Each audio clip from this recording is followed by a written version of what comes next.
Vision 2030, madini ni maisha na utajiri. Kwa kweli nina masikitiko makubwa sana kumpoteza mzee wetu, mzee Hamisi Mgeja. Mimi naweza nikasema kisiasa, mzee Hamisi Mgeja kwa kanda ya Ziwa alikuwa ni kamusi ya CCM. Sisi wote vijana ambao tulikuwa tunafanya siasa, sio kwa maana ya kwangu mimi tu, vijana wengi wanasiasa wa leo walikuwa wanaenda kutafuta maneno mazuri, maneno ya kukijenga Chama cha Mapinduzi katika kanda yetu. Mtakumbuka tu hivi juzi tarehe 25 nadhani Mheshimiwa Rais wakati yuko ziara mkoa wa Shinyanga tarehe 25 mwezi wa 10 alipita hapa Kahama na alibahatika kulala hapa Kahama.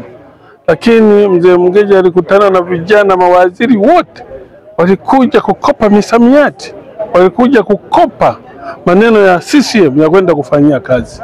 Lakini pia hatua za mwisho tumemwona mzee Mgeja namna ambavyo baada ya kutoka kwenye matibabu yake India hivyo akipigania Chama cha Mapinduzi katika mikoa yetu ya kanda ya Ziwa, kwa maana ya mkoa wa Shinyanga, Simiyu, Kagera, Geita, Mara.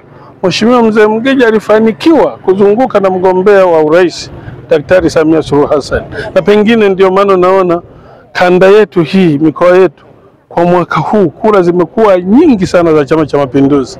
Lakini hata mgombea mwenza pia mzee Mgeja aliambatana naye kuhakikisha kabisa kwamba chama chetu kinapata kura za kutosha. Kwa hiyo kama mimi mwanasiasa kijana, kwa kweli tumepoteza dictionary ya Chama cha Mapinduzi, na mpaka leo na mawazo makubwa sijui tutaipata wapi. Asante sana.